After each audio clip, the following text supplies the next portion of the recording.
সবাই সন্তুষ্ট ছিলেন? বলে সবাই ছিলেন? হযরত আলীর উপর সবাই সন্তুষ্ট ছিলেন? হযরত আলীকে তো শহীদ করা হয়েছে, হযরত উসমানকে তো শহীদ করা হয়েছে। তিনি কোরআন পড়তেছিলেন, আততায়ীরা এসে চারজন ব্যক্তি, তার মধ্যে একজন এমন ব্যক্তি ছিলেন যিনি সিদ্দিক আকবর রাদিয়াল্লাহু তাআলা আনহুর সন্তান ছিলেন, যদিও তিনি মারেননি। তাহলে ইসলামের এই ইতিহাসগুলো যে একজন ব্যক্তি যত ভালো মানুষই হোক তার শত্রুর অভাব হবে না। মুহাম্মদ রাসূলুল্লাহ আজ থেকে 1448 বছর আগে তিনি যে তার মাতৃভূমি ছেড়ে মদিনাতে আসছিলেন, এতটাই সহজে হাসি খুশি করে আসছিলেন? তাকে হত্যা করার জন্য সর্বাত্মক চেষ্টা করা হয়েছে। প্রত্যেকটা গোত্র থেকে একজনকে যুবক বাছাই করা হয়েছে হত্যা করার জন্য, যেন কোনো গোত্র যেন আমাদের বিপক্ষে অবস্থান নিতে না পারে। আল্লাহ বলতেছেন, ও মুসলমান, তুমি আগামীকালের জন্য কি প্রেরণ করছো? আগামীকালের জন্য তোমার পাথেয় কি পাথেয়? কিয়ামতের দিন আল্লাহর সামনে দাঁড়াবেন, তার জন্য কি তৈরি করছো তুমি? তোমার পাথেয় সঞ্চয় কি? তোমার আগামী দিনের জন্য ব্যাংকে তো অনেক সঞ্চয় থাকে তোমার, কিন্তু মৃত্যুর পথে তুমি যাত্রা করবে আগামী দিনের জন্য। মা কদ্দামাত ওয়া আখরাত, আল্লাহকে ভয় করো, আগামী দিনের জন্য কিছু সঞ্চয় করো। বলেন সুবহানাল্লাহ। সূরা হাসর। আল্লাহকে ভয় করো। ও আমার বান্দা, কাকে ভয় করো? আল্লাহকে। ইহুদিকে ভয় করা যাবে? না। ইসরায়েলকে? না। ভারতকে? না। ভয় করবে কাকে? আল্লাহকে। আল্লাহকে ভয় করো। ইয়া আইয়ুহাল্লাযীনা আমানুত্তাকুল্লাহ, ঈমানদারদেরকে লক্ষ্য করে রব্বুল আলামিন বলতেছেন, ঈমানদার যদি তুমি হও তাহলে ভয় করবে কাকে? আমানুত্তাকুল্লাহ, আল্লাহকে ভয় করবা। আল্লাহকে ভয় করো। তুমি যদি মুমিন হও তাহলে শুধুমাত্র আল্লাহকে ভয় করো। দুনিয়াতে কারোর জন্য, কাউকে খুশি করার জন্য, কারোর ভয়ে যদি তুমি করো তাহলে সেটা আল্লাহর দরবারে পৌঁছবে না। নাফসুম মা কদ্দামাত লিগাদ, আগামীকালের জন্য তুমি পাথেয় সঞ্চয় করো, অগ্রে প্রেরণ করো। আখিরাতে রব্বুল আলামিনের সামনে তুমি যে অবস্থান করবা তার জন্য তুমি পাথেয় সঞ্চয় করো। নিজের উপর জুলুম করো না।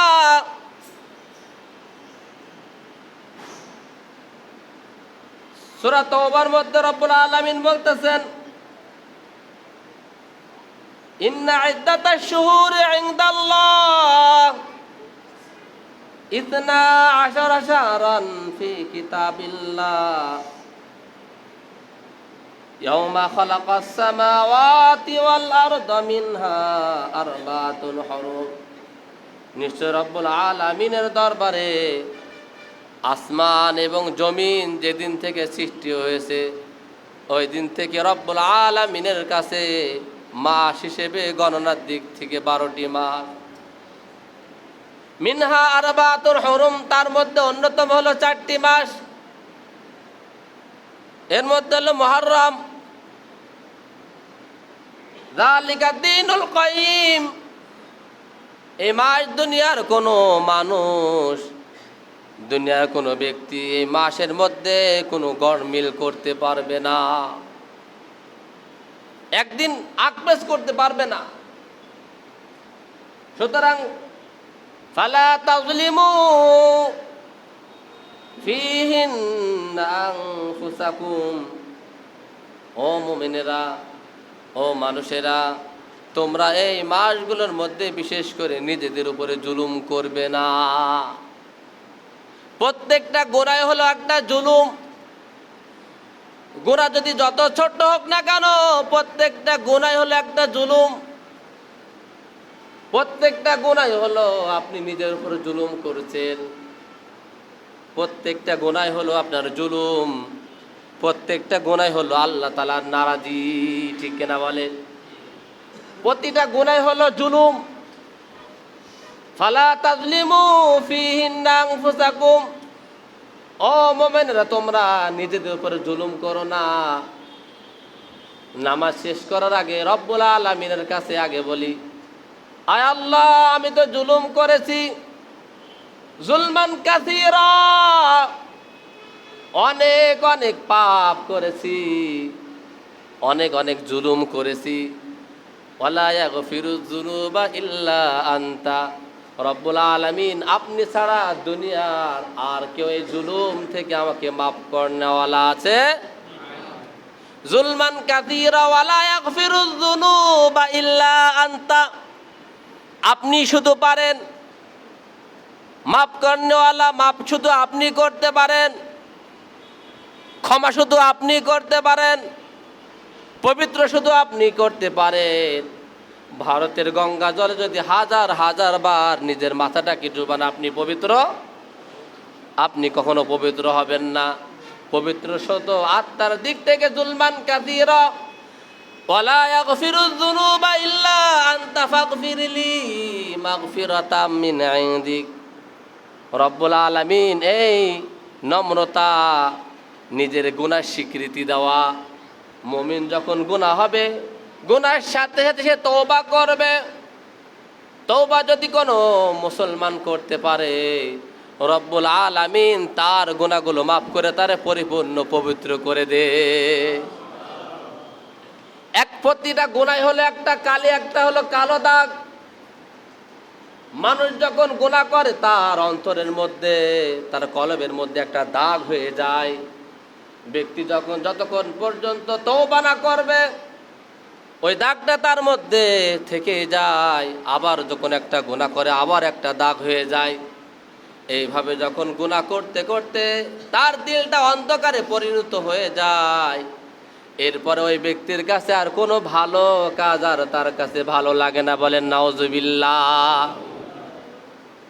ভালো কাজ তার আর ভালো লাগে না, কোরআনের কথা তখন আর ভালো লাগে না, ভালো মানুষের সাথে ভালো পথে চলতে তার কাছে আর ভালো লাগে না। গুমরা হয়ে যায় সে, নষ্ট হয়ে যায় সে, পচে যায় সমাজের মধ্যে সে। হেতে কোনো জ্ঞান তার মধ্যে আর থাকে না। এর জন্য গুনাহ হতে পারে মুমিনের। গুনাহ যখনই হবে তখনই তুমি তওবা করো। তওবা তো শুধু মুখে মুখে নয়, এমন ভাবে তওবা করো, আয় আল্লাহ আমি তো পাপ করেছি, জীবনে আর কোনোদিন এই পাপটা আমার বুদ্ধি থাকা অবস্থায় আর জীবনে কোনোদিন আমি এই পাপটাকে আর পুনরাবৃত্তি করব না। এইভাবে যদি বলতে পারি আর কোনোদিন অন্যায় করব না, জুলুম করেছি মাফ করে দেন আপনি, আমি আর জীবনে কোনোদিন এই পাপ আর করব না, এইরকম ভাবে যদি ওয়াদা করতে পারি, একতাবদ্ধ হতে পারি, নিষ্ঠার সাথে যদি বলতে পারি, রব্বুল আলামিন গুনাহগুলো মুছে মুছে সেই গুনাহগুলো নেকি দ্বারা পরিবর্তন করে দিবে।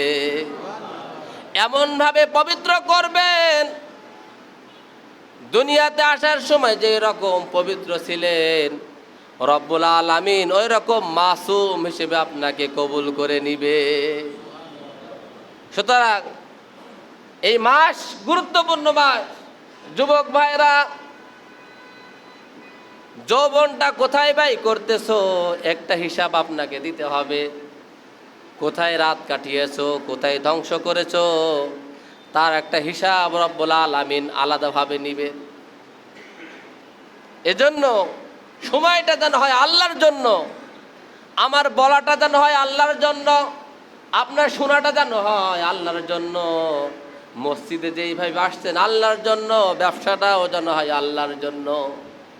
আল্লাহর জন্য আপনার জাগ্রত হবে, আল্লাহর জন্য, দুনিয়ার জন্য না, আল্লাহর জন্য যদি জাগতে পারেন। শাবুন নাশা ফি ইবাদাতিল্লাহ,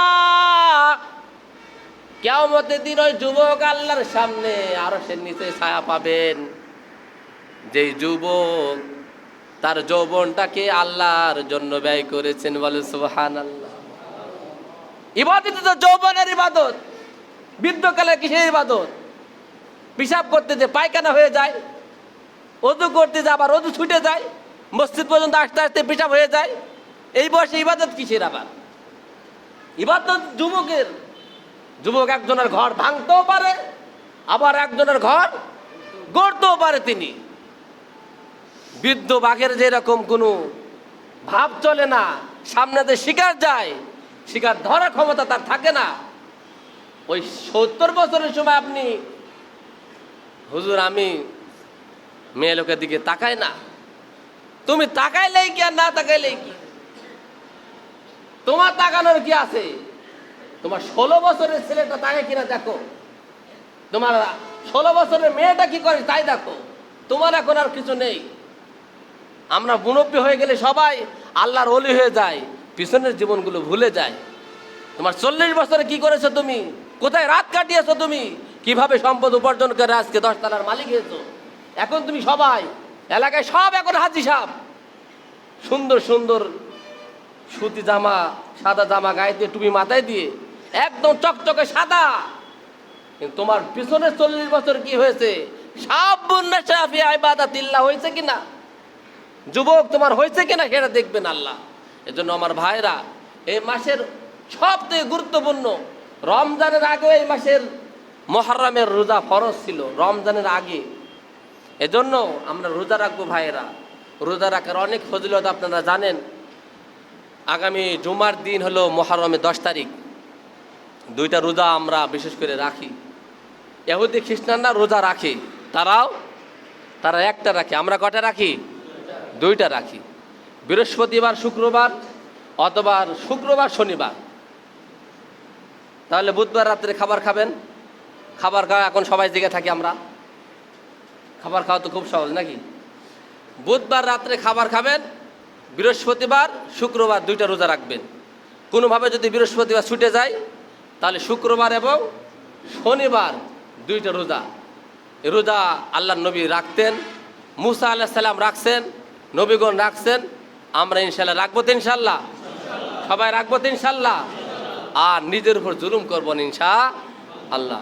রব্বুল আলামিন আমাদের সবাইকে গুনাহ থেকে নিজের জীবনটাকে পবিত্র রাখার তৌফিক দান করেন, বলে আমিন। ওয়া আখিরু দাওয়ানা আলহামদুলিল্লাহি রাব্বিল আলামিন।